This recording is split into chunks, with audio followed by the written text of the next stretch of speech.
The autumn wind whistled through the ancient pines, sending cascades of golden leaves spiraling to the forest floor. Deep within this secluded woodland, a solitary log cabin stood as a testament to isolation. No cell reception, no power lines, only the occasional hum of a backup generator breaking the pristine silence. This was exactly how Alvin preferred it. At 35, his once jet-black hair had begun to surrender to streaks of premature silver, especially around the temples, where a jagged scar cut through his left brow, a permanent reminder of battles better forgotten.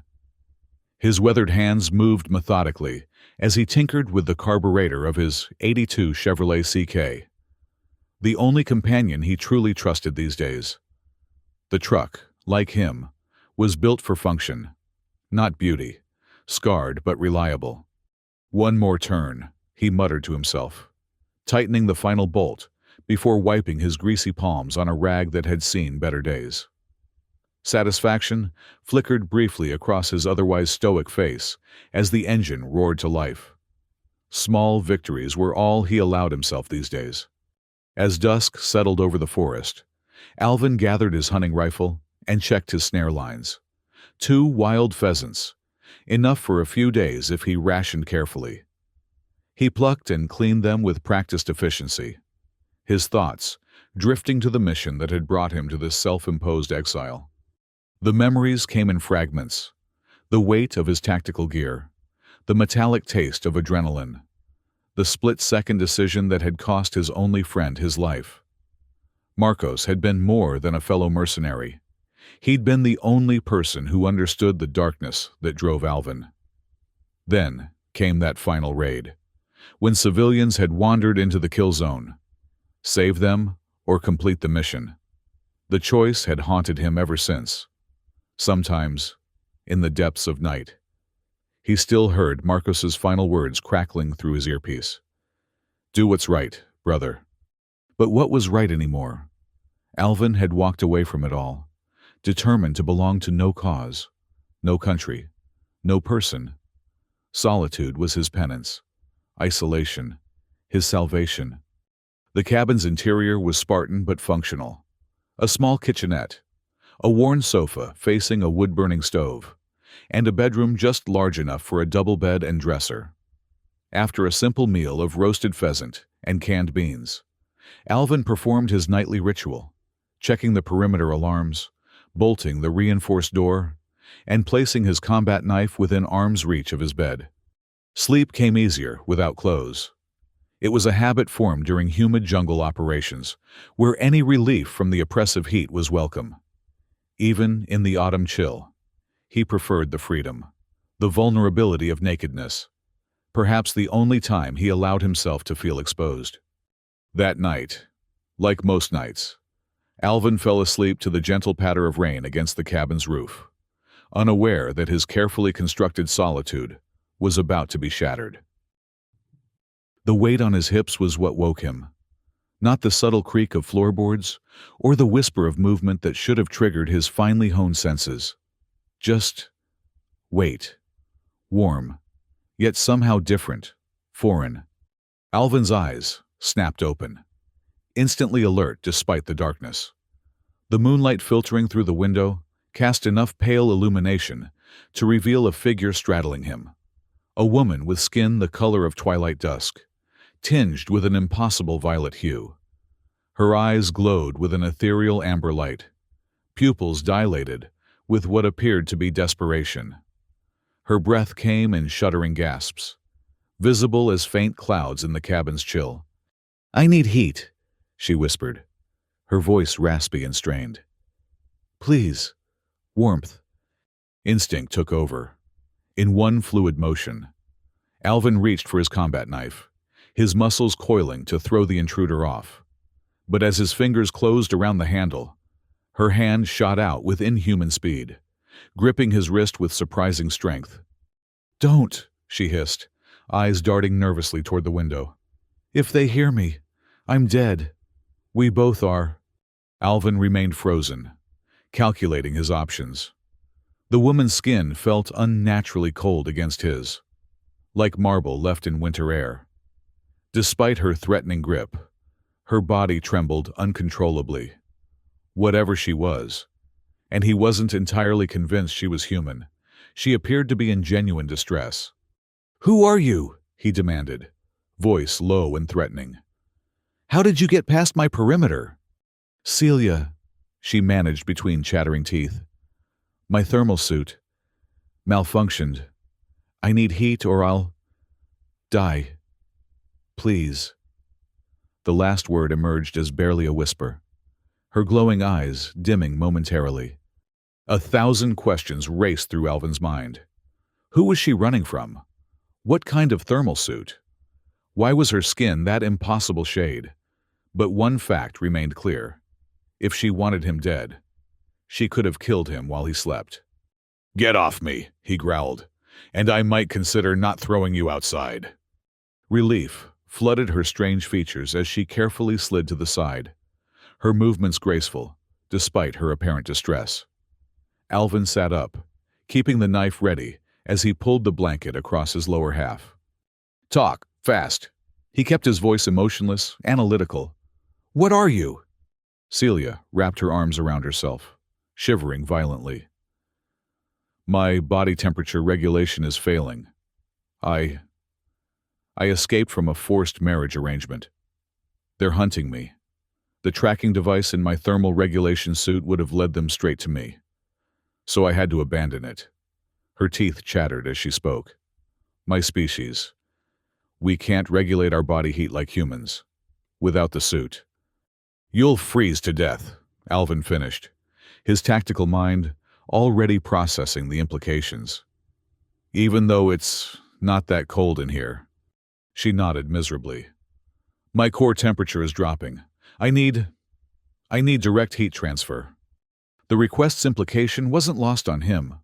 Body heat, skin contact, a lifetime of suspicion warred with a soldier's code he'd once lived by. Never leave the vulnerable to die. But taking in this strange woman might mean bringing her pursuers straight to his doorstep. The solitude he'd built could shatter in an instant. "If I help you," he said slowly, weighing each word, "what happens when they track you here?" "They won't," she insisted. "Not immediately. I destroyed the suit's locator. But they'll be scanning for heat signatures matching my biological pattern. Without direct contact heat, I'll be dead before sunrise." Alvin studied her face, searching for deception, finding none. He made his decision, one that would irrevocably alter the carefully constructed isolation he'd built. "Under the blankets," he ordered, sliding back beneath the covers. "But I keep the knife. Any suspicious movement, and I'll react." "Understood." Relief washed over her features as she nodded and slipped beneath the covers. The moment her freezing skin made contact with his, Alvin sucked in a sharp breath. It was like embracing ice. Her body pressed against his side, trembling, as she sought his warmth. "Thank you," she whispered, her glowing eyes fixed on his face with unexpected intensity. "Most humans would have thrown me out." "I'm not most humans," he replied grimly, "and the night's still young." As he lay rigid beside this strange woman, Alvin found himself keeping vigil through the darkness, watching her every breath, counting each shudder that ran through her alien form. Gradually, her trembling subsided as his body heat transferred to hers. In the pale moonlight, he studied her features, almost human, yet unmistakably other. Her violet-tinged skin had strange, subtle patterns that seemed to shift with her breathing. Her hair, dark as the space between stars, framed features that would have been beautiful by any world's standards. What had he gotten himself into? The question echoed through Alvin's mind as the night stretched on, sleep a distant impossibility as he cradled this dangerous mystery against his chest, his knife never far from his hand. Morning light filtered through the cabin windows, casting long shadows across the wooden floor. Alvin opened his eyes to find Celia sitting perfectly still by the window, her gaze fixed on the forest outside. She hadn't fled during the night, which surprised him. More surprising was the fact that he'd eventually fallen asleep beside her, a lapse in vigilance that would have been unthinkable before. "They're coming," she said without turning, her voice eerily calm. "I can sense their scanning equipment." Alvin rolled out of bed, grabbing his clothes and dressing with military efficiency. "How many? What weapons?" "Outer Hive recon first, lower-tier scouts with basic heat scanners and stun weapons, then the tier guards with plasma rifles." Her eyes, now a muted amber in daylight, finally met his. "You should leave. This isn't your fight." "My cabin, my rules," he replied curtly, pulling on his boots. "How long before they reach us?" "Hours, maybe. They'll sweep the area methodically." She rose from her position, moving with that strange, fluid grace that reminded him she wasn't human. "I'll go. You've done enough by keeping me alive through the night." Alvin watched her, noting how her skin had regained some vibrancy after the night's heat transfer. His tactical mind was already mapping options, escape routes, defensive positions. Part of him, the part that had spent years cultivating isolation, screamed to let her go, to return to his solitary existence. But another voice, one that sounded suspiciously like Marcos, whispered about duty and the value of a life. "What exactly are you running from?" he asked, checking his hunting rifle's action. "I need details if I'm going to help." Celia's eyes widened slightly. "You're going to help me?" "I haven't decided yet," he answered honestly. "But I need to know what I'm potentially getting into." She hesitated. Then her shoulders sagged in resignation. "I was a biological assessment noble from the Viscountia Imperium. My bloodline makes me valuable as a political marriage token. I was to be bonded to a military commander. My biological capabilities weaponized." Her voice hardened.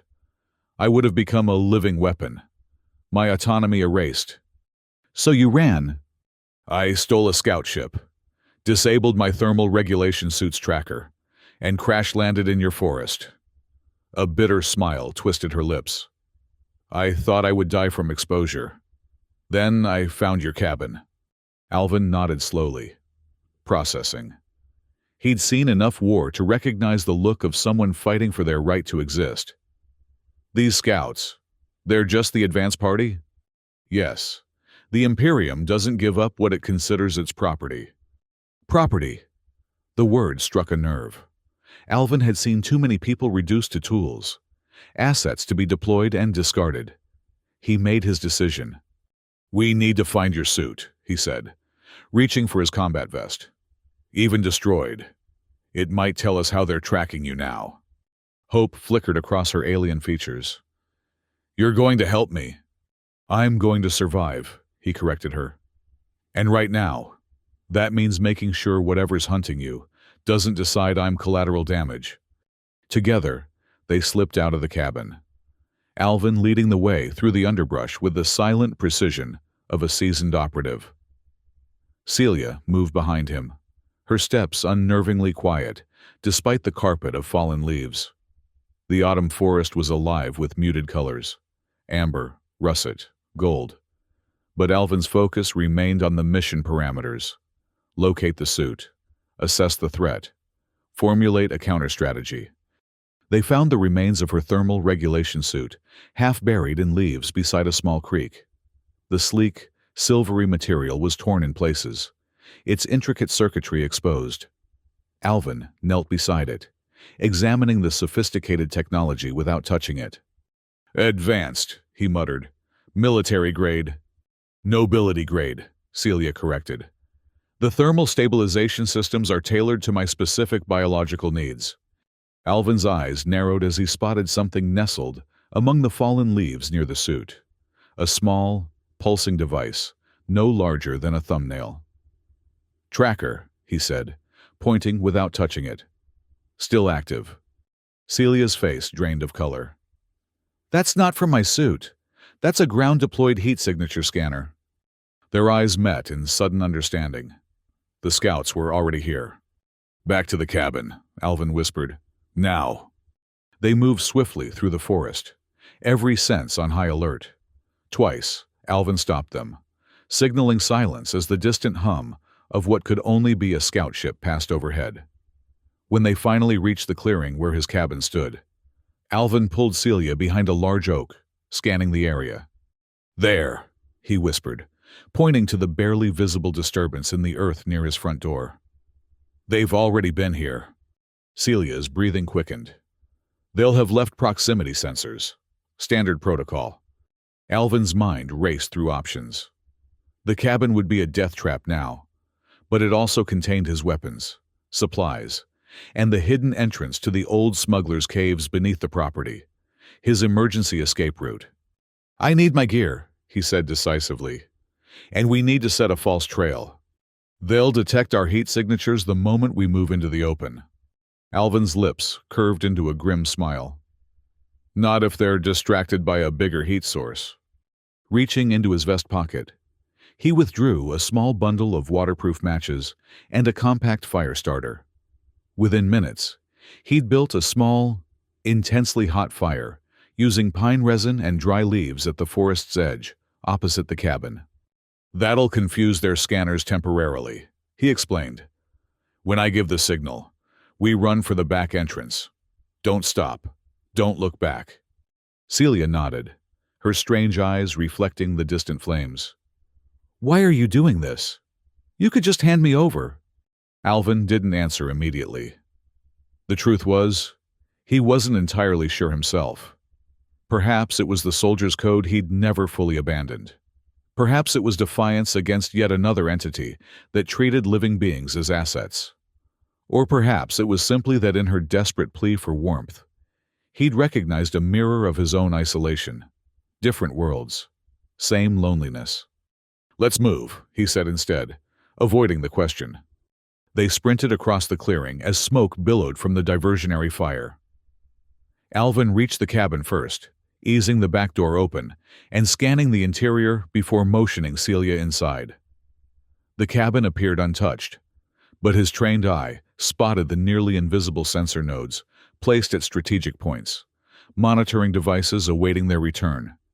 "Don't touch anything," he warned as he moved to a specific floorboard beneath the kitchen table.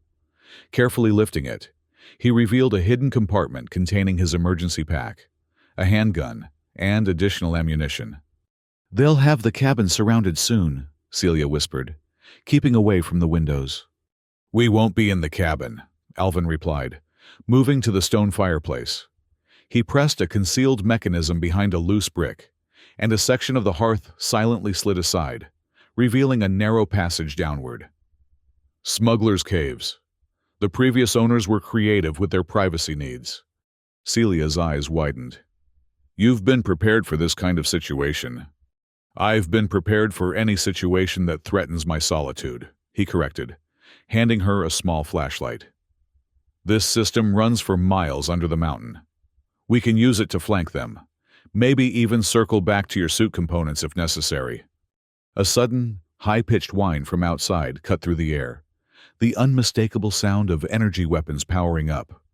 "Too late," Celia breathed. "Tier guards." Alvin grabbed her arm, pulling her toward the hidden passage. "Go, now!" They barely made it into the tunnel, sealing the entrance behind them, when the cabin's front door splintered open.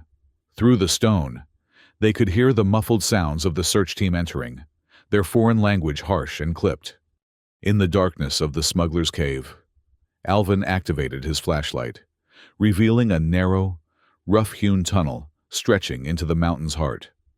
The air was cool and damp, smelling of earth and time. "Stay close," he instructed, leading the way down the passage. "These tunnels can be confusing if you don't know them." Celia followed, her alien eyes adjusting quickly to the darkness. "They'll discover the passage eventually," she said quietly. "By then, we'll be long gone."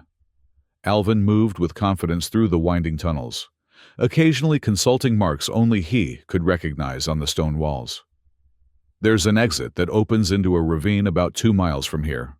From there, we can—" A violent tremor shook the tunnel, sending small stones clattering down from the ceiling. The sound of a distant explosion echoed through the passage. "They're destroying your cabin," Celia realized, horror in her voice. "Because of me?" Alvin's face hardened. "It's just a structure." "It was your home." "It was a hiding place," he corrected, continuing forward. "One of many." They pressed deeper into the cave system, the sounds of pursuit growing fainter behind them.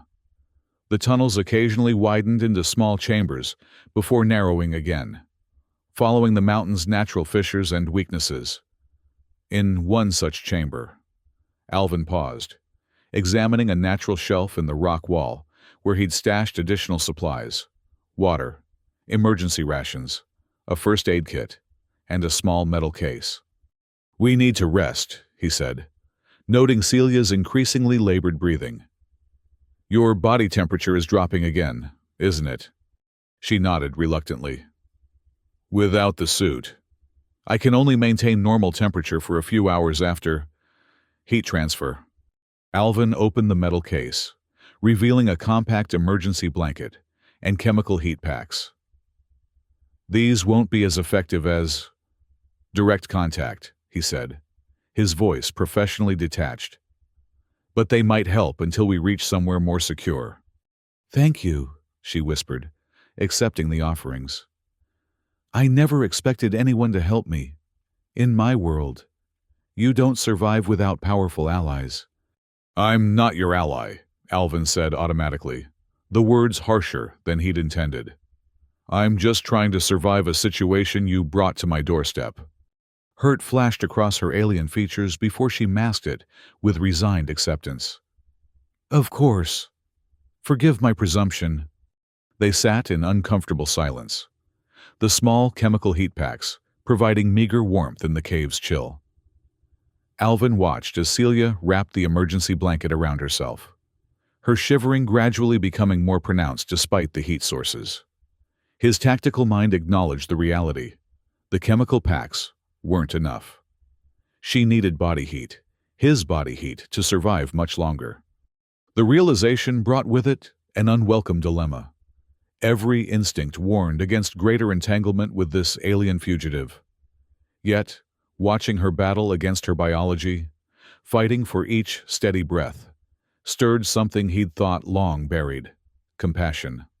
"This isn't working," he finally said, setting aside his pack. "You need more heat." Celia looked up, vulnerability naked in her glowing eyes. "I'll manage." "No, you won't," he replied matter-of-factly. "And I didn't drag you this far just to watch you freeze to death in a cave." Moving beside her, Alvin opened his arms in silent invitation. After a moment's hesitation, Celia leaned into his embrace, her cold body pressing against his warmth. He wrapped the emergency blanket around them both, creating a small cocoon of shared heat. "Thank you," she murmured against his chest, the shivering gradually subsiding. "I wish I could explain how this feels, to be cold for so long, then to find warmth." Alvin remained silent, acutely aware of every point of contact between them. Her alien physiology was fascinating.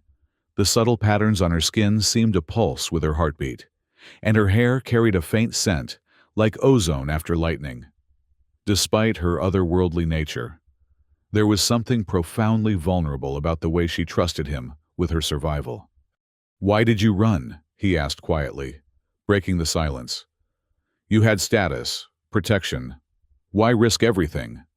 Celia was quiet for so long he thought she might not answer. When she finally spoke, her voice was barely audible. "I was designed, not born," she said. "My genetic lineage was carefully cultivated for specific traits: biological assessment capabilities, diplomatic pheromone production, thermal adaptability. I was to be married to a military commander, my body becoming a living weapon in his arsenal." Her fingers unconsciously tightened on his arm. "I would have been conscious of everything. Every time my biology was used to extract information, to manipulate diplomats, to assess weaknesses, but I would have had no control." "Like a passenger in your own body," Alvin murmured, understanding dawning. "Exactly," She looked up at him, surprise in her eyes. How could you know? Memories surfaced, following orders he knew were wrong.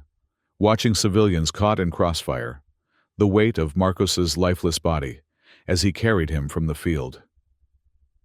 I've been there, he said simply. Different circumstances, same cage. Something shifted between them in that moment. A recognition, a connection forged in the shared experience of being used as tools rather than treated as beings with agency. For the first time since she'd appeared in his cabin, Alvin saw Celia not as an alien intruder or a tactical problem to solve, but as a fellow survivor fighting for the right to self-determination. A distant rumble interrupted the moment, followed by the unmistakable sound of rock collapsing somewhere in the tunnel system. They've found the cave entrance, Alvin said, instantly alert. We need to move. Reluctantly separating from their shared warmth, they gathered their supplies and continued deeper into the mountain. The tunnels grew narrower, the air cooler and damper. Occasionally they had to crouch or even crawl through tight passages, the stone walls pressing in around them. How much farther? Celia asked, her breathing becoming labored again as the distance from their last heat transfer increased. Almost there, Alvin assured her, though in truth, he was concerned. The sounds of pursuit were growing closer. The tier guards were moving through the tunnels with unexpected efficiency, as if they had some way of tracking their quarry even underground. Finally, they reached a small chamber with 3 diverging tunnels. Alvin paused, considering their options. The left passage leads to the ravine exit, he explained quietly. But it's the most obvious route. They'll expect that, Celia agreed, her tactical mind aligning with his. What about the others? Middle tunnel circles back toward the mountain's core, a dead end, but with good defensive positions. Right tunnel leads to an underwater spring that eventually connects to the river system. But I'd never survive the cold water, Celia finished grimly. Not without my thermal suit. Alvin's mind raced through scenarios, calculating risks and probabilities. We need to split up, he finally said. I'll take the left tunnel. Leave obvious signs of passage. You take the middle, find a defensible position, and wait. They'll catch you, she protested. They'll chase me, he corrected. While I lead them away, you circle back through this chamber and take the right tunnel.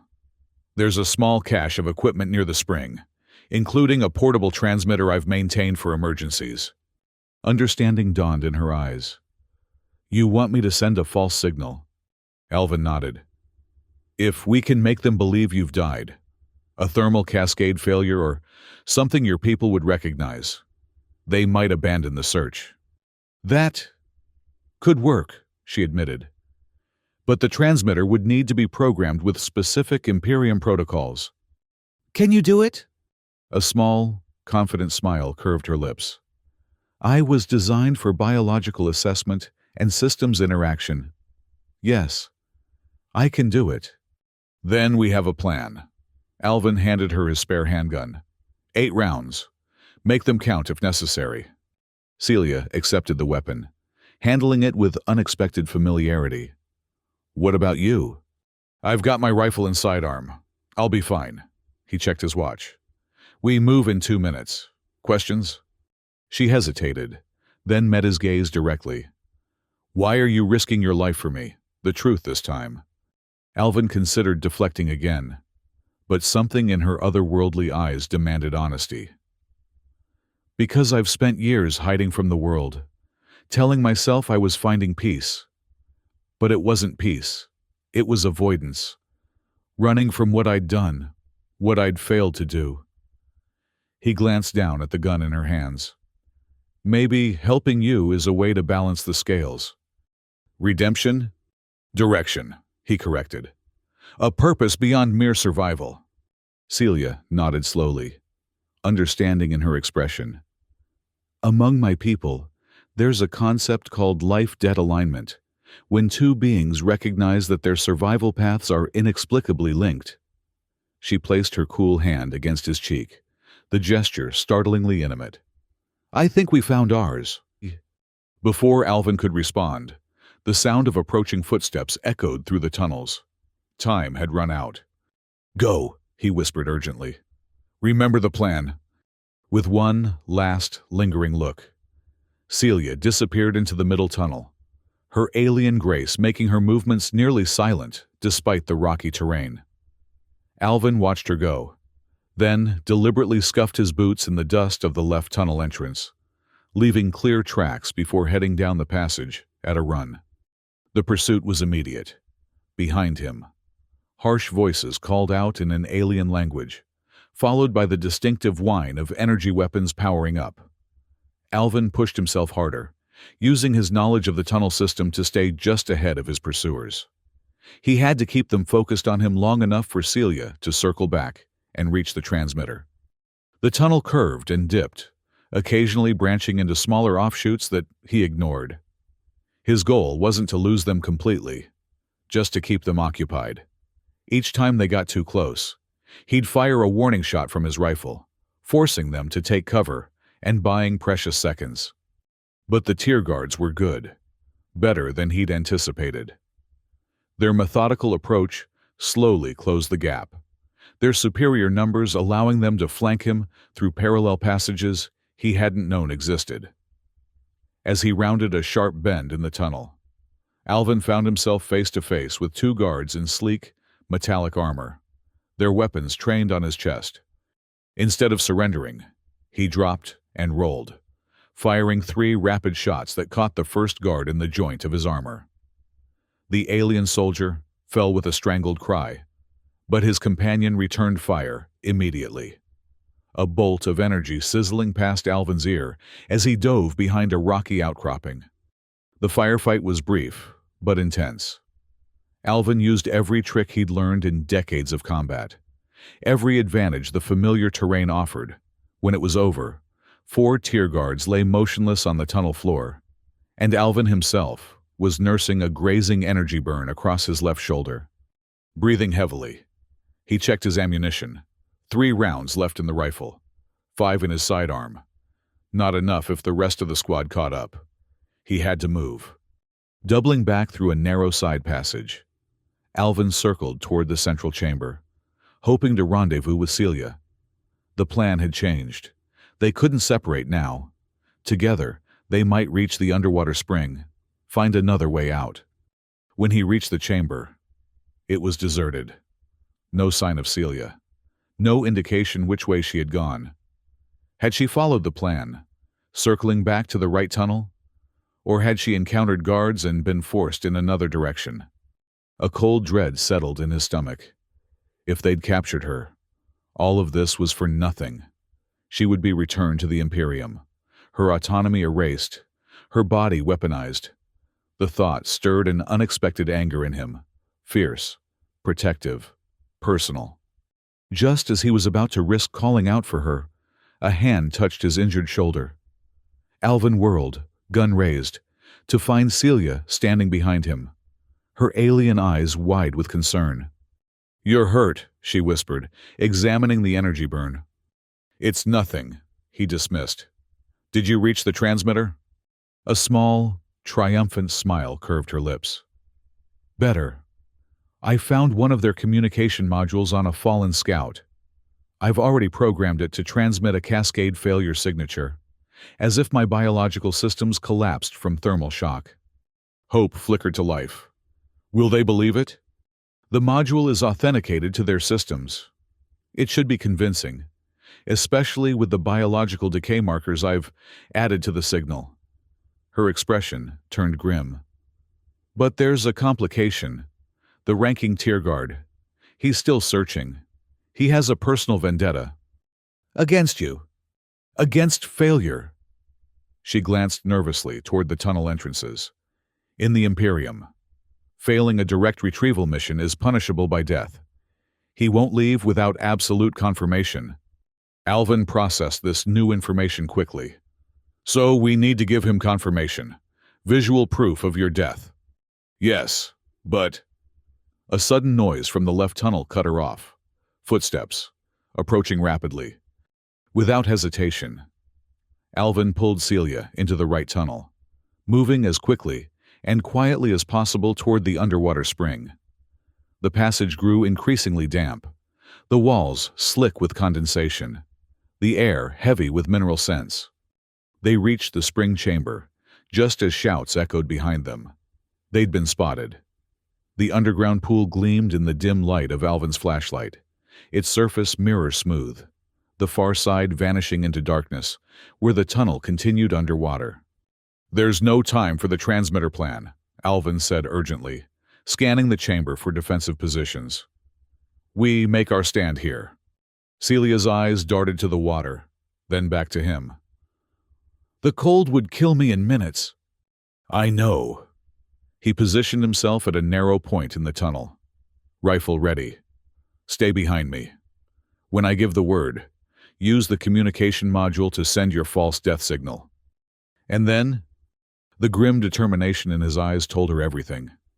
"And then we fight." The first tier guard appeared at the tunnel entrance, energy weapon raised. Alvin fired without hesitation, the bullet finding the gap between the alien's helmet and chest plate. The guard fell, but two more immediately took his place, firing energy bolts that sizzled against the stone walls. Alvin and Celia retreated deeper into the chamber, using rock formations as cover. The firefight intensified as more guards poured into the space, their superior numbers gradually pushing the pair back toward the water's edge. "Now, Celia!" Alvin shouted between shots. "Send the signal!" She activated the communication module, her fingers dancing across alien controls with practiced precision. "Transmitting. It needs 30 seconds to complete." 30 seconds they didn't have. An energy bolt caught Alvin in the leg, sending him stumbling backward. Celia fired her handgun with surprising accuracy, dropping a guard, but more kept coming. The leader, distinguished by his ornate armor, directed his troops with cold efficiency, closing the trap around them. "Signal at 60%, Celia called, desperation in her voice. "We need more time." In that moment, Alvin made his decision. With a surge of strength, he lunged forward, firing his remaining rounds in rapid succession to create momentary chaos. Then, grabbing a fallen guard's energy weapon, he charged directly at the tier guard leader. The alien commander raised his weapon, but Alvin was faster, crashing into him with the full force of his body. They tumbled to the ground, grappling for control of the energy rifle. Around them, the remaining guards hesitated, unwilling to fire for fear of hitting their leader. "Signal at 90%, Celia shouted from behind cover. "Almost there!" Alvin felt a searing pain as the commander's armored fist connected with his wounded shoulder. Gritting his teeth, he slammed the butt of the energy rifle into the alien's helmet, cracking its visor. They rolled across the rocky ground, each seeking advantage, neither willing to yield. "Signal complete!" Celia's triumphant cry echoed through the chamber. The momentary distraction cost Alvin. The commander drove an armored knee into his stomach, knocking the wind from his lungs. As Alvin gasped for breath, the alien raised a ceremonial blade, its edge glowing with an ominous energy field. The blade never fell. A single gunshot rang out, and the commander jerked backward, a look of shock visible through his cracked visor. Behind him stood Celia, Alvin's handgun still raised, her alien eyes cold with resolve. "For my freedom," she said quietly. The remaining tier guards froze, uncertain how to proceed with their leader fallen. In the silence, a mechanical voice from the communication module spoke in their alien language. Celia listened intently, her expression shifting from hope to disbelief to cautious joy. "They're acknowledging receipt of my death certificate," she translated for Alvin. "Central Command is ordering all units to withdraw and purge evidence of Imperium presence on this primitive world." Alvin struggled to his feet, leaning heavily on a rock formation to spare his injured leg. Will they obey without their commander? They have no choice. The order comes directly from the High Council. A bitter smile twisted her lips. Apparently, My death has satisfied the political requirements of my marriage contract. The alliance will proceed with an alternative arrangement. The guards were already retreating, gathering their fallen comrades with efficient precision. One paused briefly before the commander's body, activating a device that caused the corpse to begin dissolving into ash, leaving no evidence for primitive humans to discover. Within minutes, the chamber was empty, save for Alvin and Celia. The only sounds were the gentle lapping of the underground spring and their own labored breathing. It worked, Alvin said finally, the reality of their survival beginning to sink in. You're officially dead to the Imperium. And officially alive to myself for the first time, Celia replied, a wonder in her voice that transcended her alien nature. She turned to him, concern replacing victory, as she noticed the blood seeping through his pant leg. You need medical attention.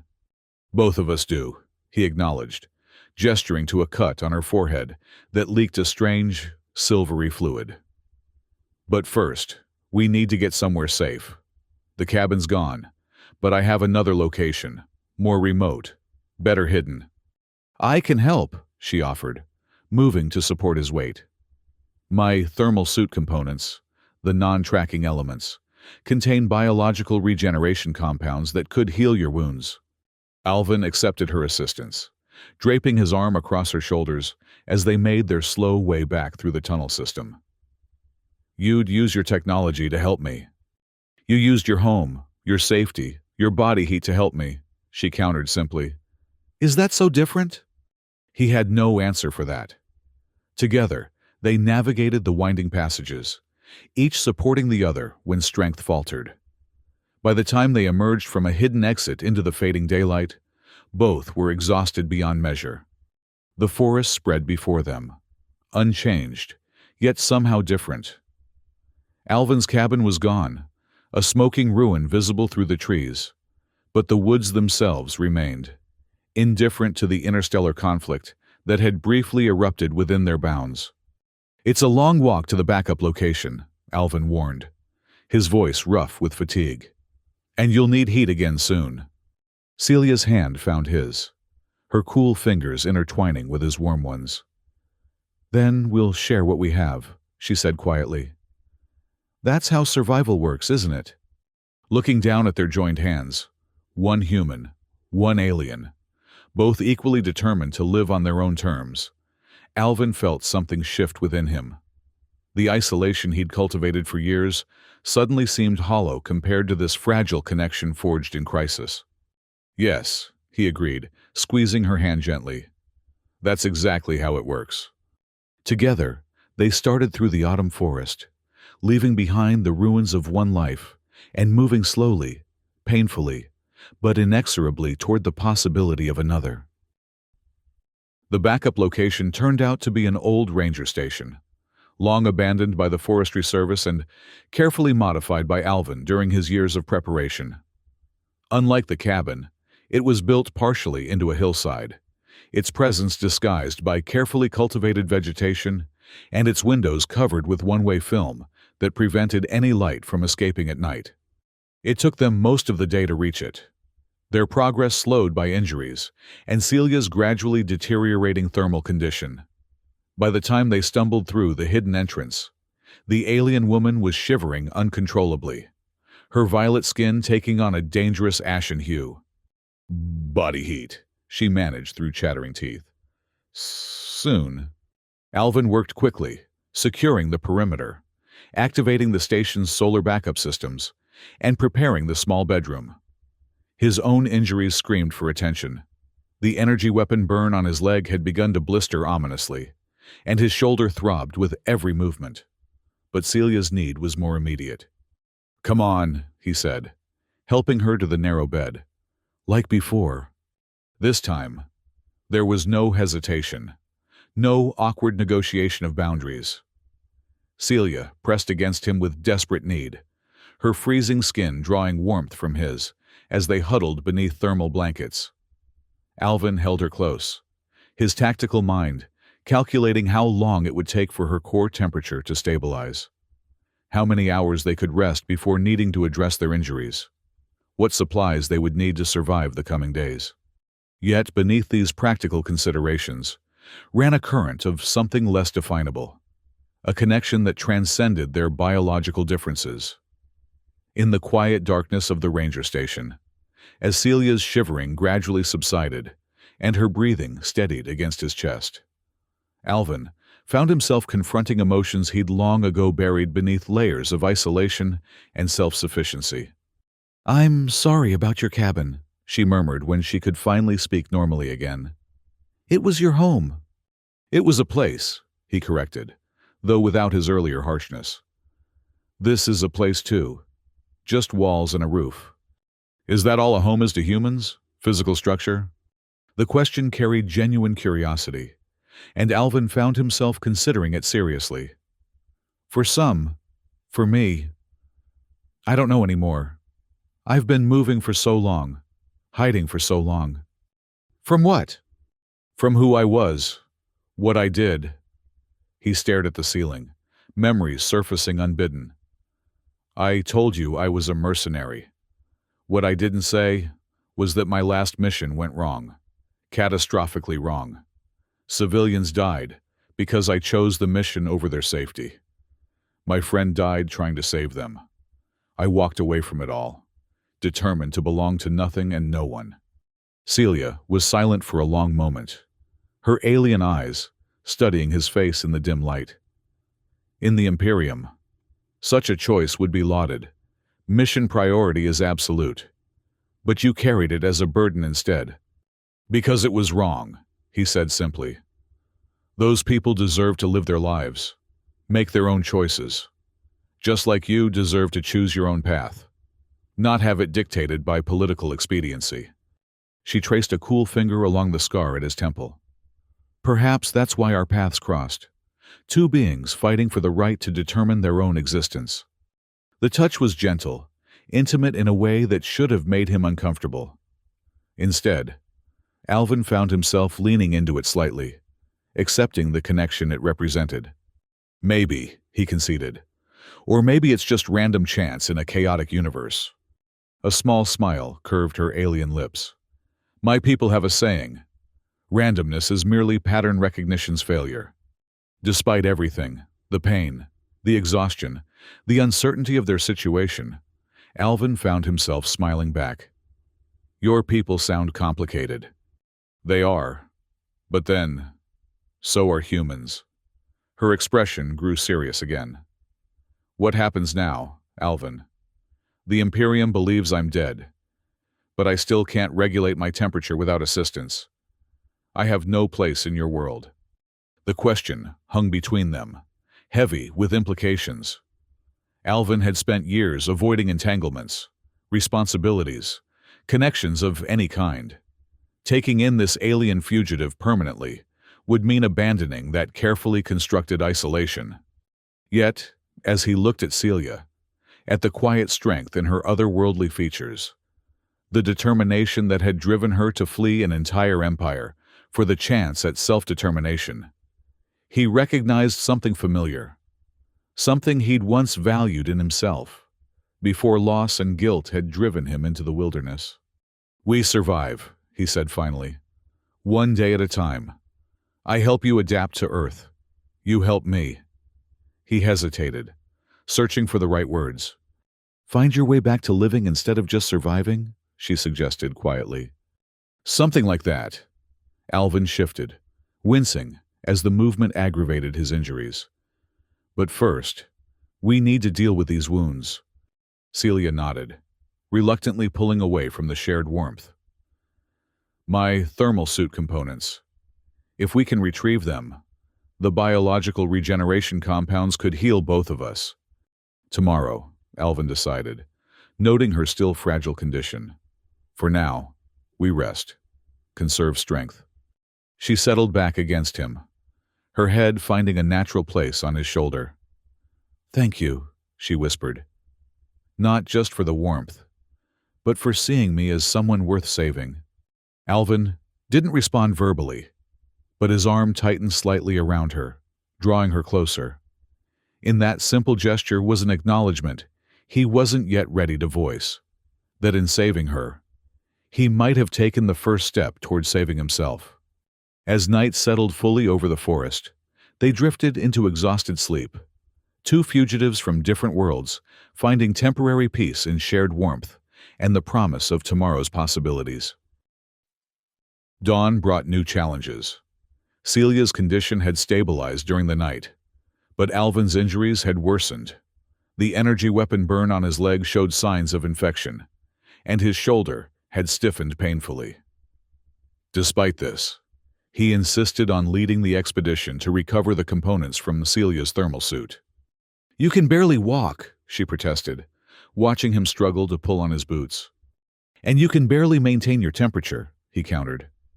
"We need those regeneration compounds, and I know these woods better than you do." In the end, they compromised. Alvin would guide them to the creek where the suit had been abandoned, but Celia would take point, her alien senses alert for any remaining Imperium technology or personnel. Before leaving the ranger station, they shared body heat again, a process that was becoming increasingly natural despite its inherent intimacy. The forest was quiet as they made their way carefully through the underbrush. Fallen leaves in amber and gold cushioned their footsteps, and morning mist hung between the tall pines like ghostly curtains. There was no sign of the tier guards or their advanced technology, just wilderness, seemingly untouched by the previous day's interstellar conflict. When they reached the creek, they found the area transformed. Where Celia's suit had lain was now a perfectly circular patch of scorched earth. The surrounding vegetation withered, as if subjected to intense heat. "Purge protocol," Celia explained, kneeling to examine the blackened soil. "They destroyed all evidence." Alvin's heart sank. "The regeneration compounds?" "Gone." She looked up at him, genuine regret in her alien eyes. "I'm sorry, Alvin. We'll have to heal the human way." The disappointment was bitter, but Alvin had survived worse. "Then we adapt. The station has basic medical supplies. It'll be enough." As they turned to leave, Celia suddenly froze, her head tilting in a distinctly inhuman gesture of attention. "Wait," she whispered, moving toward a cluster of rocks near the creek's edge. "There's something." Carefully, she reached between two boulders, extracting a small, silvery object, no larger than her palm. It pulsed faintly with internal light, responding to her touch. "What is it?" Alvin asked, instinctively scanning their surroundings for threats. A smile of disbelief spread across Celia's face. "It's my biological interface module, the core processor from my thermal suit. I must have hidden it separately when I was destroying the tracking components." She cradled the device reverently. "It contains my personal biological data and—" Her eyes widened. "And a small reserve of regeneration compound." Hope surged through Alvin. "Enough to heal our injuries?" "Yours, definitely. Mine." She hesitated. "Partially. The temperature regulation functions are beyond repair without a complete suit rebuild. But the wound healing should work for both of us." It was better than nothing. Far better. Together, they made their way back to the ranger station, moving with renewed purpose despite their physical discomfort. Once inside, Celia activated the biological interface module, which unfolded like a living thing, revealing a compartment containing a small amount of shimmering, silver-blue gel.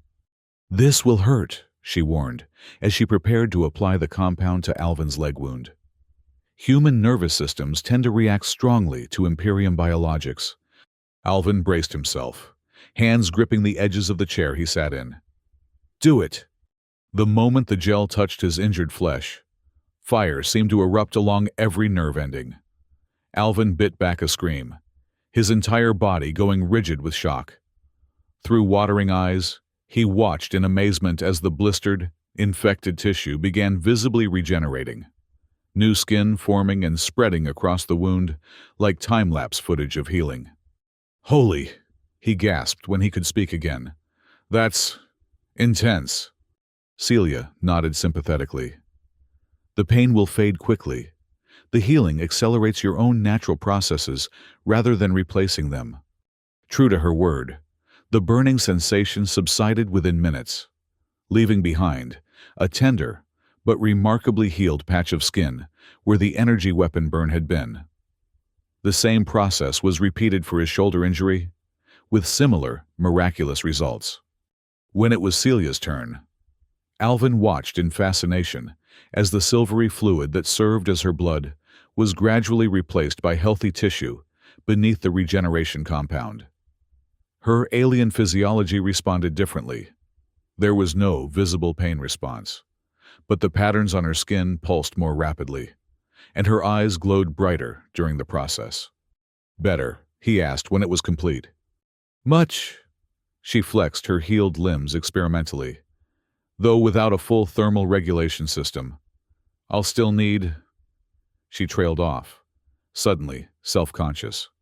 "Body heat," Alvin finished matter-of-factly. "How often?" "Daily, at minimum. More frequently in colder weather." She couldn't quite meet his eyes. "I understand if that's too much to ask. You never signed up to be a living heater for an alien fugitive." Alvin considered her words, weighing them against the reality of what they'd already experienced together.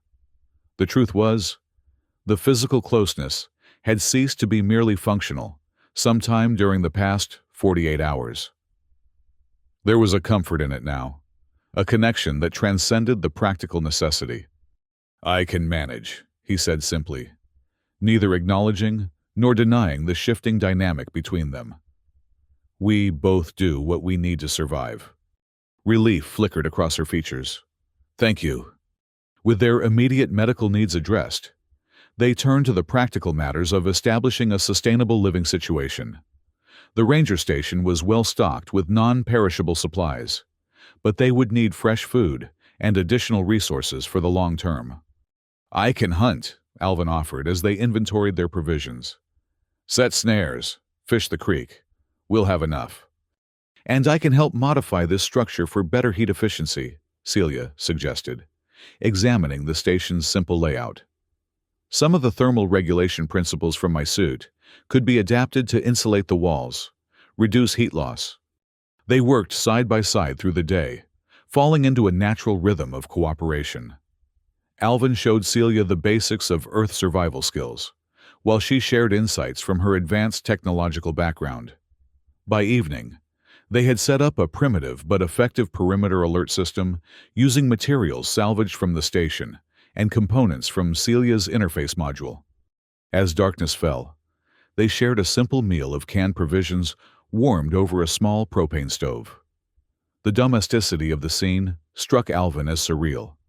Sitting across from an alien woman with violet skin and glowing eyes, discussing hunting techniques and insulation materials as if they were any two people planning a life together in the wilderness. "What's amusing you?" Celia asked, noticing his slight smile. "Just the absurdity of all this," he admitted. "A week ago, I was alone in my cabin, convinced isolation was the answer to everything. Now I'm sharing dinner with a fugitive alien noble, planning how to modify a ranger station for optimal thermal efficiency. Disappointed?" There was a vulnerability in the question that tugged at something in Alvin's chest. "No," he said, surprising himself with the honesty of it. "Not disappointed, just adjusting." After dinner, they moved to the small sleeping area, the now familiar ritual of shared body heat, no longer awkward, but still intimate. As Celia settled against him, her cool skin gradually warming from contact with his, Alvin found himself reflecting on the strange path that had led them here. "What will you do now?" he asked quietly. "With your freedom. I mean, now that the Imperium believes you're dead." Celia was silent for a long moment, her alien eyes thoughtful in the dim light. "I never planned beyond escape," she admitted. "Survival consumed all my attention. But now," she looked up at him, "now I want to learn about Earth, about humans, about what it means to truly live rather than simply exist as someone else's asset. And after that, when you've learned enough? The question held more weight than he'd intended, revealing an unexpected concern about her eventual departure. Celia seemed to sense this, her cool hand finding his in the darkness. "I don't know," she said honestly, "but I'm in no hurry to discover it alone." The answer shouldn't have brought relief, but it did. Alvin realized with sudden clarity that the isolation he'd once craved now seemed hollow compared to this strange, unexpected connection. In Celia, he'd found not just someone to protect or assist, but a kindred spirit, another being fighting for the right to self-determination, to forge a path of their own choosing. "Then we'll discover it together," he said, the words a promise to both of them. One day at a time. As they drifted toward sleep, bodies intertwined for warmth and comfort, Alvin wondered at the strange turns life could take. He'd hidden himself away from the world, convinced that isolation would heal the wounds of his past. Instead, it had taken an alien fugitive appearing in his bed, needing his warmth to survive, to show him what he'd been missing all along: connection, purpose, the simple human need to be needed. Tomorrow would bring new challenges: adapting the station, establishing sustainable food sources, finding a way for Celia to regulate her temperature more efficiently. But for tonight, in the quiet darkness of their shared space, Alvin allowed himself to acknowledge a simple truth. He was no longer alone, and for the first time in years, he didn't want to be. The weeks that followed established a rhythm to their shared existence. Each morning began with the now familiar ritual of Celia drawing warmth from Alvin's body, a process that had evolved from awkward necessity to comfortable intimacy. They would then set about their daily tasks, Alvin hunting and maintaining their perimeter security, Celia applying her advanced knowledge to improving their living conditions. Using parts salvaged from her biological interface module, Celia created a crude but effective thermal regulator for the ranger station. It couldn't replace her suit's personal temperature control, but it made the small structure remarkably efficient at retaining heat, reducing her dependence on direct body contact somewhat. "It's fascinating," she remarked one evening as they sat beside the small propane heater, her alien eyes reflecting the dancing flames. "Your species takes for granted what mine has engineered into specialized casts. The ability to adapt to varying temperatures without technological assistance. It's considered a privilege among my people." "Seems like a basic survival trait to me," Alvin replied, cleaning his hunting rifle with practiced movements.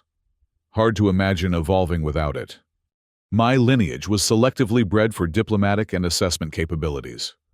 Temperature regulation was sacrificed for enhanced sensory perception." There was no bitterness in her tone, just a scientist's objective analysis. "The thermal suits became a status symbol as much as a necessity. The more ornate your regulation technology, the higher your standing. And now you're using scraps of that technology to insulate a human ranger station," Alvin observed, a wry smile tugging at his lips. Quite the fall from grace. To his surprise, Celia laughed, a musical sound he'd rarely heard from her. "On the contrary, for the first time, I'm using my knowledge by choice, not obligation. There's freedom in that I never experienced in the Imperium." Her perspective continually challenged him, forcing Alvin to reconsider aspects of human existence he'd taken for granted. Choice, autonomy, the right to determine one's own path. These weren't just philosophical concepts, but essential components of what it meant to be truly alive, something both of them had been denied in different ways. As autumn deepened toward winter, the forest transformed around them. Golden leaves gave way to bare branches, and morning frost glittered on the ground with increasing frequency. The colder temperatures meant Celia needed more direct heat transfer, bringing them physically closer even as they grew emotionally more comfortable with one another. One morning, after a particularly cold night that had required them to remain in continuous contact. Alvin awoke to find Celia studying him with an intensity that made him instantly alert. "What's wrong?" he asked, scanning her expression for signs of distress. "Nothing's wrong," she assured him quickly.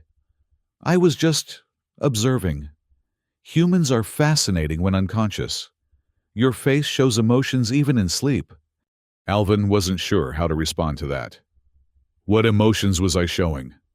"Peace," she said simply. "For the first time since I've known you, you looked at peace." The observation struck deeper than she could know. Peace had been elusive for years, driven away by nightmares of failed missions, dying comrades, and civilian casualties. Yet somehow, in this strange new existence, shared with an alien fugitive, he'd found moments of genuine tranquility. "What about you?" he asked, deflecting attention from himself. "Do your people dream?" "Not as humans do. We experience memory consolidation cycles, but they're organized, structured. Human dreams seem chaotic, emotional." "They are," he confirmed, "sometimes too emotional." Understanding dawned in her alien eyes. "The nightmares. That's why you rarely sleep deeply." It wasn't a question, but Alvin nodded anyway. "Hard to outrun your past even in sleep." "Perhaps you're not meant to outrun it," she suggested gently. "My people believe that recurring memory cycles are the mind's way of processing unresolved experiences. To interrupt them is to deny healing." "Your people have a lot of theories," Alvin noted dryly, though without malice. "We've had millennia to develop them," she countered with a slight smile. "Some might even be correct." Their banter was interrupted by a warning chime from the perimeter alert system. Something had triggered the sensors they'd placed around the station. In an instant, both were fully alert, months of shared danger having honed their responses to potential threats. "Northeast quadrant," Celia reported, checking the crude display they'd fashioned from her interface module. "Single trigger point, no movement pattern." "Could be an animal," Alvin said, already reaching for his rifle. "I'll check it out. You stay here. Monitor the other sensors." "Be careful," she cautioned, her eyes meeting his with an intensity that communicated far more than the simple words. Alvin nodded once, then slipped out the concealed entrance, moving with the silent precision of a seasoned hunter. The forest was quiet around him, the morning mist hanging between bare trees like ghostly curtains. He circled wide around the northeast perimeter, approaching the trigger point from an unexpected angle. What he found was both relief and potential complication. A young deer had wandered into one of his snares, triggering the motion sensor in its struggle to free itself.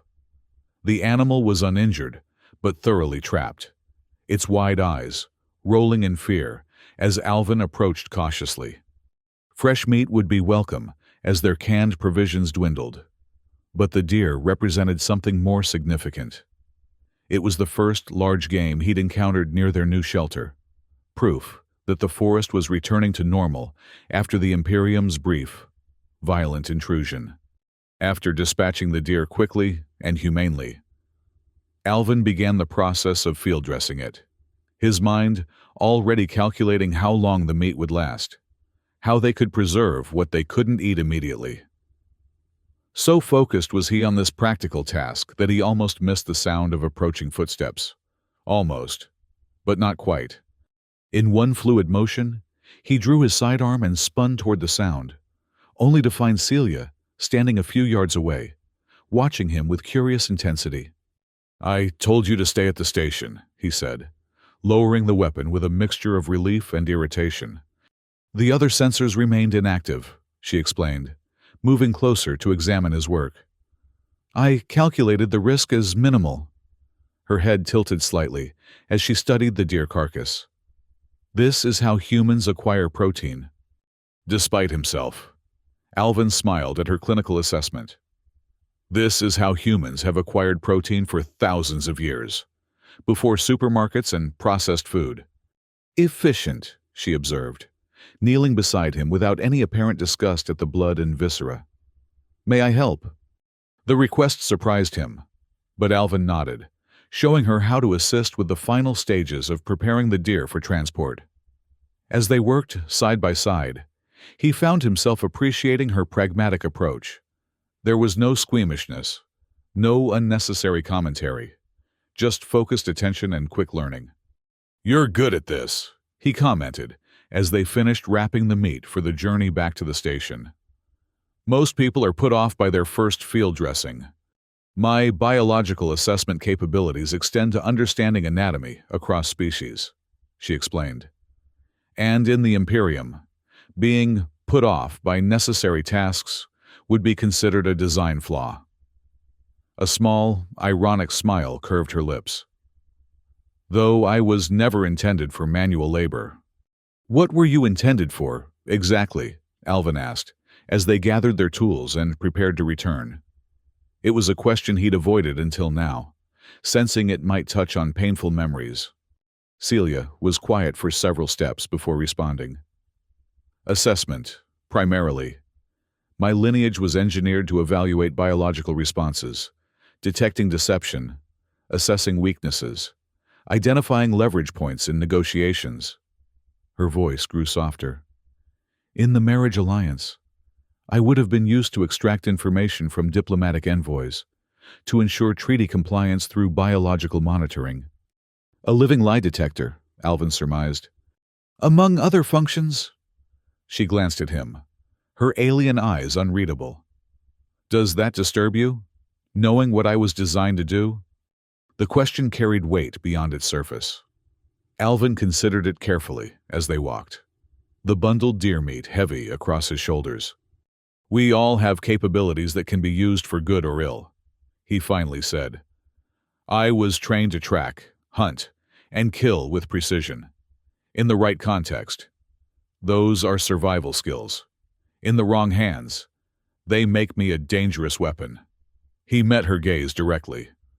"What matters isn't what you were designed for, but what you choose to do with those abilities." Something shifted in her expression. Relief, perhaps, or deeper understanding. "Among my people, choice has never been considered relevant to purpose. Function follows design, without question or deviation." "Then, your people have missed something fundamental about sentient existence," Alvin replied, more passionately than he'd intended. "Choice is everything. It's what separates thinking beings from tools." They reached the station in contemplative silence, each reflecting on the conversation's implications. As they processed the deer meat together, Alvin showing Celia how to cut, preserve, and store it for maximum efficiency, a new level of companionable ease settled between them, born of shared work and deeper understanding. That evening, as they sat beside the heater, enjoying the first fresh meat they'd had in weeks, Celia returned to their earlier discussion.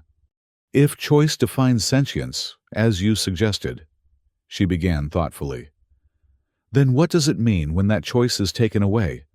Are soldiers who follow orders without question less sentient than those who question?" Alvin recognized the personal nature of the inquiry. It wasn't just philosophical musing, but a genuine attempt to understand both her past conditioning and his military experience. "Following orders doesn't negate choice," he said after careful consideration.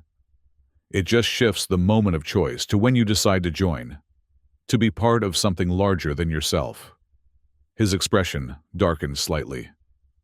"The problems come when you realize too late that what you've joined doesn't align with your own moral compass." "Like your final mission," she observed quietly. "Like my final mission," he agreed. "I chose to follow orders that resulted in civilian casualties. I can't blame the mission parameters or my commanders. I made that choice." "And you've been punishing yourself for it ever since." The simple truth of her statement hung in the air between them. Alvin didn't deny it. There was no point. Instead, he asked a question of his own. "What about you? Do you regret leaving the Imperium, giving up your position, your purpose?" Celia's alien eyes reflected the dancing flames as she considered his question. "I regret the necessity, not the choice itself," she finally said. "I mourn what could have been if my society valued autonomy as humans do. But I cannot regret choosing freedom, even with all its complications and—" She gestured at the small station around them, at her dependence on his body heat. "Its limitations." "Even though you're stuck with me as your personal heater?" Alvin asked, attempting to lighten the mood slightly. A smile curved her alien lips, transforming her otherworldly features into something unexpectedly warm. "There are worse fates than being bound to a human who understands the value of choice." The simple statement carried more meaning than either of them was prepared to address directly. Instead, they finished their meal in companionable silence, each contemplating the strange path that had brought them together and the uncertain future that lay ahead. Later, as they prepared for sleep and the now ritual sharing of body heat, Alvin found himself watching Celia with new awareness. Beyond her alien physiology, beyond the practical arrangement that kept her alive, he'd come to value her perspective, her resilience, her determination to forge her own path despite overwhelming obstacles. When she settled against him beneath the thermal blankets, her cool skin gradually warming from contact with his, Alvin allowed himself to acknowledge what had been developing between them, a connection that transcended species and circumstance, founded on mutual respect and shared understanding of what it meant to reclaim one's own existence. "Celia," he said quietly into the darkness, her name feeling significant on his tongue. "Yes," she responded, her voice equally soft. For a moment, he considered expressing this realization, putting words to the subtle shift in their relationship.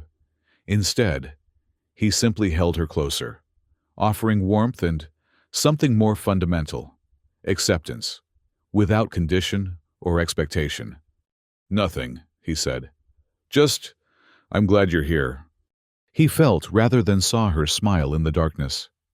"As am I, Alvin. As am I." As sleep claimed them both, Alvin realized that for the first time in years, he was looking forward to tomorrow, not just enduring it, not just surviving it, but actively anticipating what it might bring. In this strange, unexpected partnership with an alien fugitive, he'd found something he'd stopped believing in long ago: purpose.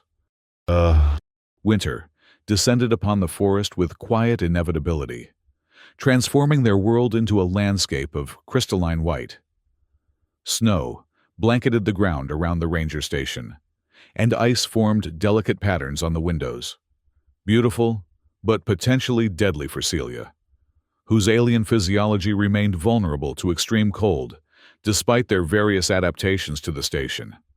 "Your core temperature is dropping faster," Alvin observed one morning as they huddled together beneath the thermal blankets, his arms wrapped protectively around her shivering form. "The modifications to the station aren't enough anymore. The ambient temperature has decreased beyond my adaptive threshold," she acknowledged, her voice strained with the effort of controlling her body's response to the cold. "Without a properly functioning thermal suit, extended periods away from direct heat transfer will become problematic." It was a clinical assessment of what they both recognized as an increasingly serious situation. As winter deepened, Celia would become more dependent on Alvin's body heat, not just at night, but potentially throughout the day. Their careful balance of independence and shared necessity would tip toward the latter, restricting both their movements and activities. "We need a more permanent solution," Alvin said decisively. "Something beyond makeshift insulation and shared body heat." Celia looked up at him, her alien eyes troubled. "The only permanent solution would be a complete thermal regulation suit, and that technology doesn't exist on Earth." "Not yet," he amended. "But you understand the principles, the components required. With your knowledge and what we can salvage." He trailed off, seeing the skepticism in her expression. "Alvin, Building even a basic version would require materials and tools far beyond what we have here. Specialized alloys, molecular programmers, biological interface systems. Then we adapt, he insisted. Use Earth materials as substitutes. It doesn't need to be perfect, just functional enough to keep you alive when I'm not around. The determination in his voice seemed to surprise her. You've given this thought. Of course I have, he replied, more gruffly than intended. Did you think I was planning to be your personal heater forever? Though meant as a light-hearted deflection, the words came out wrong, carrying an implication of burden he hadn't intended. Celia stiffened slightly in his arms, her expression carefully neutral. I apologize for the inconvenience, she said formally, beginning to pull away, despite the obvious discomfort the cold caused her. Alvin caught her arm gently, preventing her retreat. That's not what I meant, he said quietly. I meant that you deserve independence, the freedom to move about without being tethered to me for survival. Isn't that what you escaped the Imperium for? Self-determination. The tension in her posture eased slightly. Yes, she admitted. Though I've found the tethering less restrictive than anticipated. There was something in her tone, a subtle warmth that had nothing to do with temperature regulation, that made Alvin's heart beat faster. Rather than examine it too closely, he focused on practical matters. I have an idea, he said. It's not a complete solution, but it might help in the short term.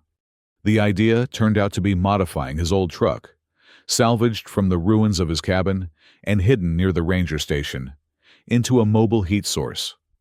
Using Celia's knowledge of thermal regulation principles and his own mechanical skills, they converted the Chevrolet's heating system into something far more efficient, capable of maintaining a bubble of precisely controlled warmth. It won't help you outside the vehicle, Alvin acknowledged as they completed the modifications. But it gives you a safe space beyond the station, and transportation if needed.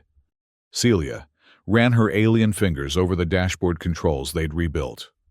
Her expression, one of fascinated appreciation. You've essentially created a primitive thermal pod, she observed. The principles are similar to what we use for temporary shelters during explorations of extreme environments. Does that mean it will work? In answer, she activated the system, closing her eyes as the carefully calibrated heat enveloped her. For the first time since winter had set in, Alvin watched her alien features relax completely, free from the constant strain of fighting against cold. It works, she confirmed, opening her eyes to reveal a gratitude that transcended words. Thank you, Alvin. The simple phrase carried more weight than elaborate expressions of appreciation might have. In it, Alvin heard acknowledgement, not just of the practical assistance, but of the deeper understanding behind it, his recognition of her need for autonomy, for spaces that were hers alone. It's not a permanent solution, he cautioned, tempering expectations. But it gives us time to work on something better. It gives me freedom, she corrected gently. Even temporary freedom is precious when you've lived without it. The modified truck became a significant improvement to their winter existence. Each day, Celia could spend hours in the vehicle, using its specialized heating system to maintain her core temperature while she worked on various projects, further refinements to the thermal controls, adaptations of her remaining Imperium technology to Earth applications, even a journal documenting her observations of human life and culture as experienced through Alvin. These periods of separation, though practically necessary, revealed something unexpected to both of them. They missed each other's company. What had begun as forced proximity for survival had evolved into genuine companionship, a sharing of perspectives and experiences that enriched them both. One evening, as snow fell heavily outside the ranger station, Alvin returned from checking his hunting traps to find Celia waiting by the door, her alien eyes bright with excitement. I've made a breakthrough, she announced without preamble. With the biological interface module, Alvin stamped snow from his boots, intrigued by her enthusiasm. What kind of breakthrough? I've managed to repurpose its diagnostic functions to create a miniature thermal regulator. She held up a small device that pulsed with a faint blue light. It can't replace a full suit, but it can extend my time away from direct heat sources by approximately 3 hours before requiring recharging. The achievement was significant. 3 additional hours of independence each day meant greater flexibility, more opportunities for both of them to pursue individual tasks. But what struck Alvin most was the pride in her voice, the sense of accomplishment that had nothing to do with survival and everything to do with creation. That's incredible, he said, genuinely impressed. How did you manage it? As Celia explained the technical details, the reprogramming of cellular memory matrices, the adaptation of Earth materials to interface with alien technology, Alvin found himself watching her with deepening appreciation. Her intelligence, her adaptability, her determination to overcome seemingly insurmountable obstacles. These qualities had become as familiar to him as her violet-tinged skin and glowing eyes. You're staring, she noted, pausing in her explanation. Have I said something confusing? No, he assured her quickly. Just impressed. You've accomplished something that shouldn't be possible with the resources available. A small, pleased smile curved her alien lips. Necessity breeds innovation, as humans say. And I've had an excellent teacher in adaptation. The compliment warmed him more than he cared to admit. We've taught each other, he acknowledged. I know more about thermal regulation systems than any hunter has a right to. Their shared laughter eased something in Alvin's chest, a tension he hadn't fully recognized until it released. In this moment of shared accomplishment and mutual appreciation, the artificial boundaries he'd maintained around his emotions seemed increasingly unnecessary. That night, as they shared body heat beneath the thermal blankets, their conversation drifted to deeper territories, hopes, regrets, the paths not taken that had led them to this unlikely partnership. Do you ever think about returning? Alvin asked quietly, his fingers absently tracing the subtle patterns on her alien skin. Not to the Imperium, but to space? Your own kind? Celia was silent for a long moment, her body warm against his in the darkness. I've considered it, she admitted finally. There are non-imperial worlds where refugees can seek asylum, but the chances of reaching them without detection... She shook her head slightly. And there's something else. What? I'm not certain I want to. Her voice softened. The Imperium shaped me to be a tool, a resource to be deployed for political advantage. Among my own kind, I would always be defined by that design, that purpose. Here, on Earth, with you, I'm defining myself, creating a new purpose. The implication hung in the air between them, that her purpose now was somehow intertwined with his. Not merely through necessity, but through choice. And what purpose is that? Alvin asked, his voice rougher than intended. In answer, Celia shifted in his arms, turning to face him fully in the darkness. Her alien eyes glowed softly, reflecting emotions that transcended species differences. Living, she said simply. Not just surviving, but truly living. Making choices because they align with my own values, not someone else's design. Experiencing connection that isn't programmed or politically expedient. Connection, he repeated, the word heavy with unspoken meaning. Yes. Her cool hand found his cheek, the touch gentle yet unmistakably deliberate. With this world, with this life, with you. The moment stretched between them, charged with possibilities neither had fully acknowledged until now. Alvin found himself at a crossroads, retreat back into the emotional isolation he'd cultivated for years, or step forward into something as alien to him as Celia herself. Genuine intimacy. I don't know how to do this, he confessed, the words barely audible. I've spent so long pushing people away, being alone. As have I, she reminded him. In different ways. Perhaps we can learn together. The simplicity of her suggestion disarmed his remaining defenses. In the quiet darkness of their shared space, Alvin made his choice, not out of necessity or obligation, but from the genuine desire to connect that he'd denied himself for too long. When their lips met, it was both strange and familiar, alien, yet deeply right. Celia's skin was cooler than a human's would be. Her biological responses subtly different, but the meaning behind the contact transcended such differences. It was acceptance, appreciation, the conscious choice to bridge the gap between worlds. What followed was a gentle exploration of those differences and surprising similarities. There was awkwardness, moments of uncertainty as they navigated unfamiliar territory, but also discovery and unexpected joy. In their coming together, human and alien, warmth and cold, isolation and connection, they found something neither had experienced before: true partnership, freely chosen. Afterward, as they lay entwined, Celia's body warmed from more than mere heat transfer. Alvin felt a peace that had eluded him since before his final mission. The nightmares that had haunted his sleep seemed distant, replaced by a presence so vivid and unexpectedly precious that it crowded out the shadows of his past. "What are you thinking?" Celia asked, her alien eyes studying his face with that peculiar intensity he'd come to cherish.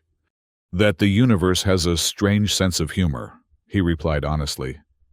"Of all the people on Earth, you found the one who'd spent years perfecting the art of being alone." "Perhaps that's precisely why," she suggested thoughtfully.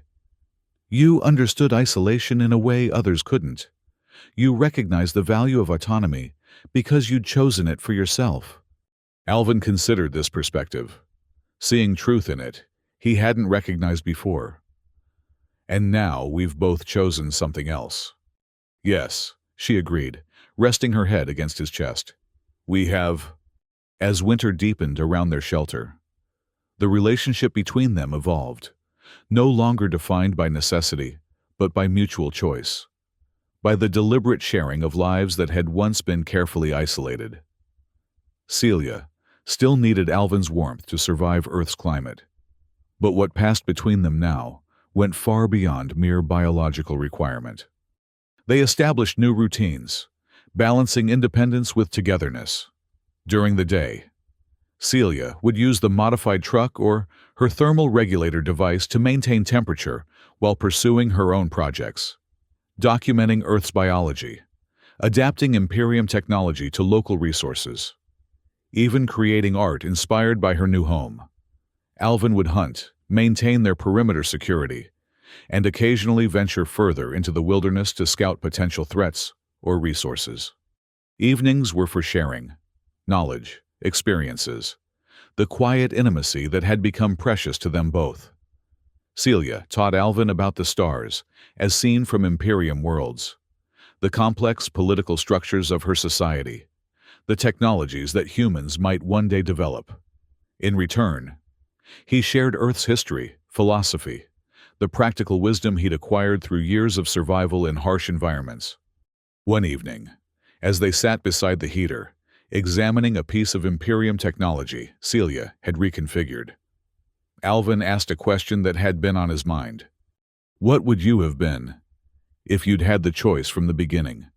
If the Imperium hadn't designed you for assessment and political marriage?" Celia looked up from the device, surprised by the question. "No one has ever asked me that," she said, genuine wonder in her voice. "In the Imperium, such hypotheticals are considered irrelevant. Your function follows your design." "But if you could have chosen," Alvin pressed gently. She was silent for a long moment, considering possibilities that had never before been open to her. "I think an explorer," she finally said, her alien eyes distant with the vision. "Someone who discovers new worlds, new species, not for conquest or exploitation, but for understanding, for connection. You'd be good at that, Alvin observed, seeing how her natural curiosity, her ability to adapt to alien environments, her empathy across species lines, would serve such a purpose. What about you? She asked, turning the question back to him. If you could choose again, without the weight of your past? It was Alvin's turn to consider paths not taken. I was good at what I did, he said slowly. The skills, the discipline, those weren't the problem. It was the purpose they served. He stared into the heater's glowing elements, memories flickering like flames. Maybe something similar, but protective rather than destructive. A guardian rather than a weapon. You're doing that now, Celia pointed out softly. Protecting instead of destroying. The observation startled him with its simple truth. Without consciously choosing it, he had indeed shifted his purpose, using the same skills that had once made him an effective mercenary to now safeguard this strange, precious life they were building together. I guess I am, he acknowledged, a weight lifting from his shoulders with the realization. Maybe we both found our way to what we would have chosen, just by a more roundabout path. Celia smiled, the expression transforming her alien features into something Alvin found increasingly beautiful. The Imperium would consider such philosophical ruminations wasteful, she noted, with gentle irony. Another reason I prefer Earth. Just Earth in general, he teased. Or this specific corner of it. This specific cabin, she clarified, moving closer to him. With this specific human. Their kiss sealed the sentiment, a reaffirmation of choices made and paths chosen.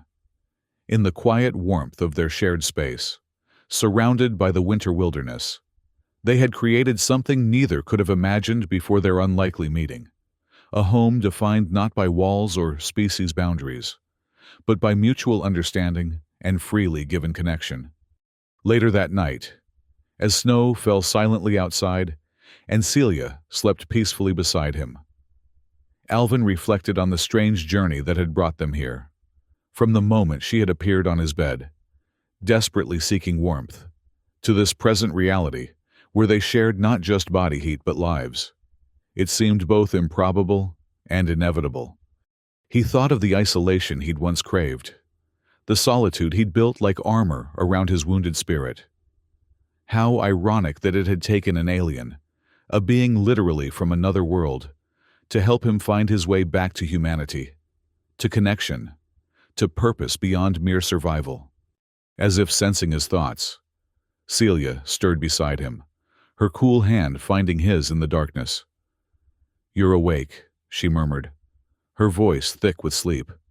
Just thinking, he assured her, drawing her closer. About? How sometimes the thing you think you want isn't what you need at all. She made a soft sound of agreement, settling against him with familiar ease. The Imperium would call that a design flaw. I call it growth. Growth, he repeated, liking the word and all it implied. Not stasis, not retreat, but forward movement, evolution, possibility. As he drifted toward sleep, Alvin realized that for the first time in years, he was looking toward the future, with something approaching hope. Whatever challenges tomorrow might bring, winter's deepening cold, potential discovery, the ongoing need to adapt and survive, they would face them together, not out of necessity but by choice.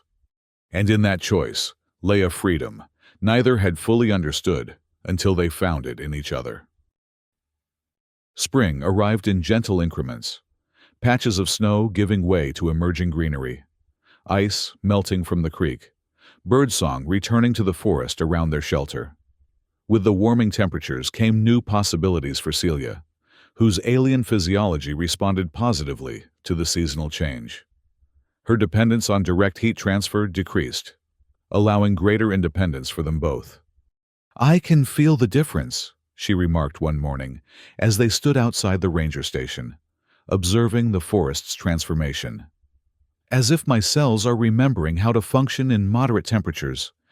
Adaptation, Alvin suggested, watching a pair of deer cautiously approach the clearing before darting back into the underbrush.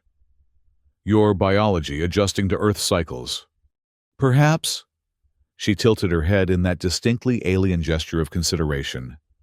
Or perhaps the augmentations I've made to the thermal regulator are having a cumulative effect.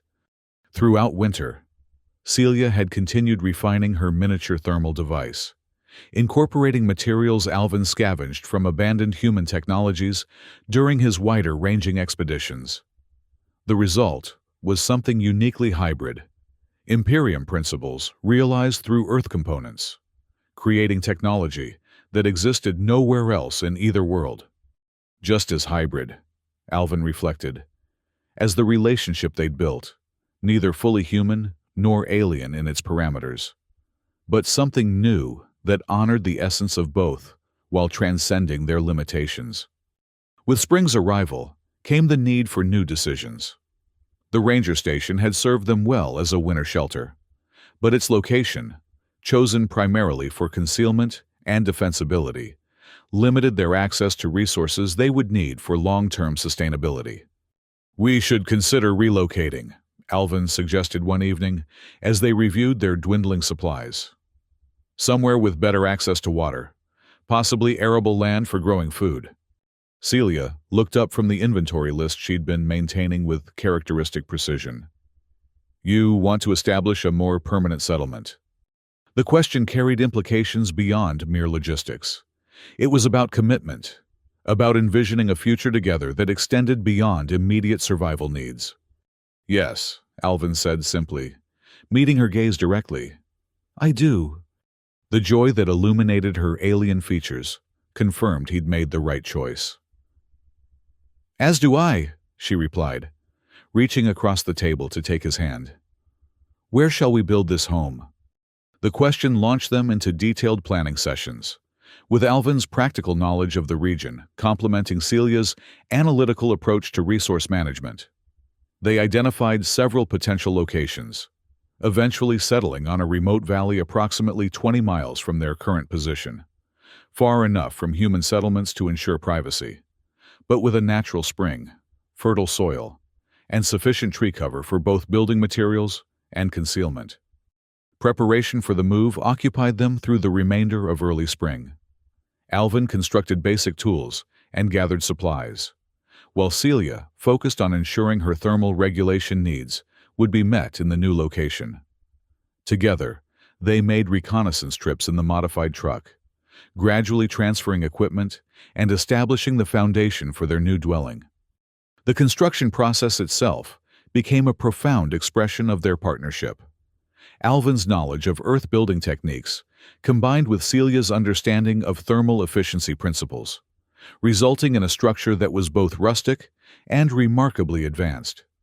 They used locally harvested timber for the frame, incorporating salvage materials and Imperium-inspired innovations for insulation and energy conservation.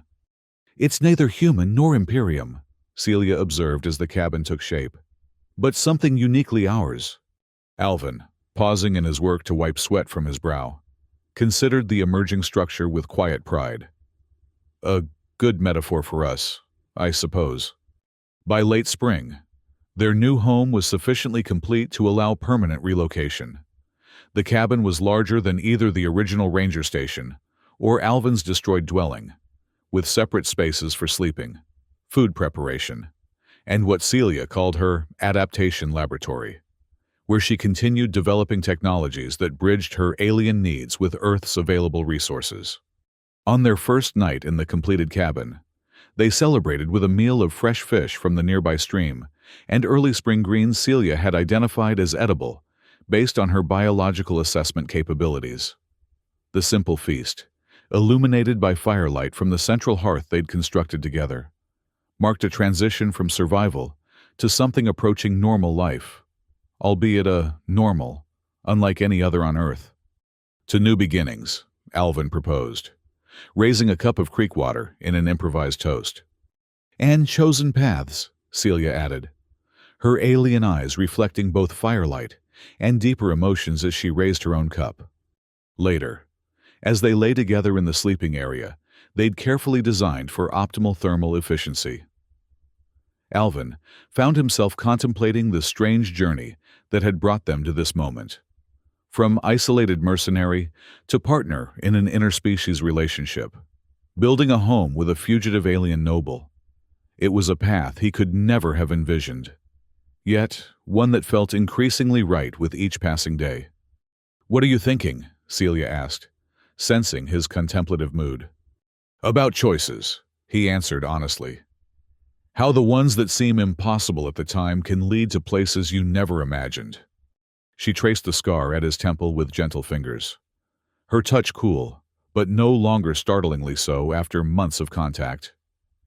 "Like allowing a freezing alien into your bed instead of throwing her back into the forest?" "Exactly like that," he agreed with a soft laugh. "Though I maintain it was a tactical decision at the time." "Of course," she teased, her understanding of human humor having evolved significantly during their time together. Purely strategic. Their shared laughter faded into comfortable silence, broken only by the distant calls of nightbirds and the occasional pop from the banked fire in the main room. It was a moment of perfect peace, the kind Alvin had once sought in isolation, but found only in connection. "Alvin," Celia said after a while, her voice taking on a more serious tone. "There's something I need to tell you." The sudden gravity in her manner alerted him immediately. "What is it?" She hesitated, seeming to search for the right words. "My biological interface module has been detecting changes in my cellular structure." Concern flared instantly. "What kind of changes? Are you ill?" "Not ill. No." She shook her head slightly. Her expression, a complex mixture of wonder and uncertainty. "My biology appears to be adapting to Earth's environment at a more fundamental level than I anticipated. The thermal regulation challenges that initially threatened my survival, they're diminishing." "Isn't that good news?" Alvin asked, trying to understand her apparent concern. "It is," she assured him quickly. "But it suggests something significant about my species that the Imperium either didn't know or deliberately suppressed. We're not as rigidly designed as I was taught to believe. We can adapt, evolve, respond to new environments in ways that transcend our intended functions." The implications dawned on Alvin gradually. "You're saying your need for artificial thermal regulation, or human body heat, might eventually disappear completely?" "It's possible," she acknowledged. "Not immediate. Perhaps not even within years. But the trajectory is clear." Alvin was silent for a moment, processing this unexpected development. Part of him felt relief. The constant concern for her survival in Earth's climate had been a background stress since her arrival.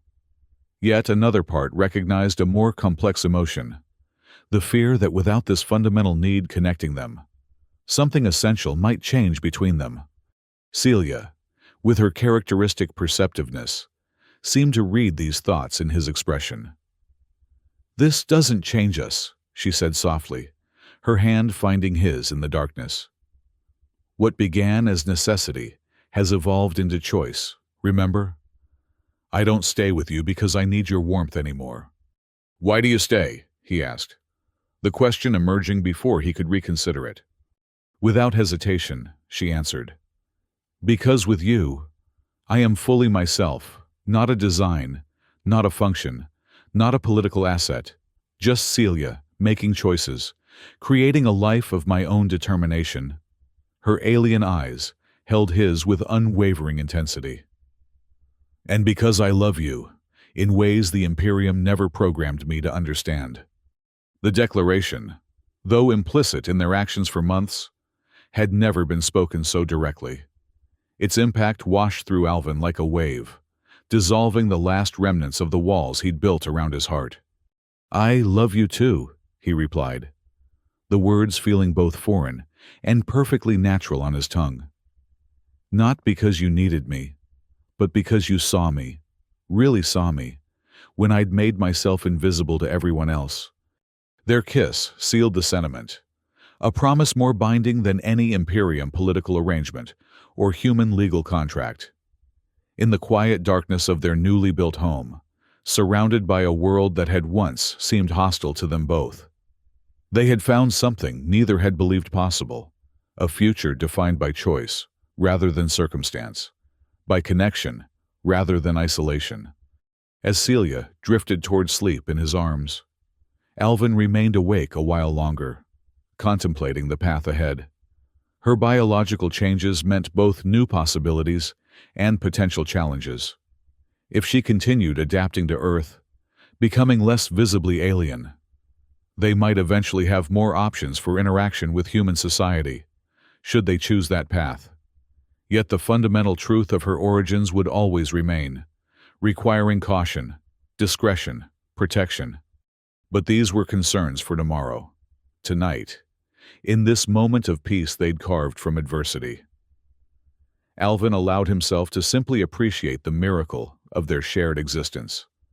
From the desperate moment she had appeared on his bed, seeking warmth, to this quiet culmination of months, building a life together.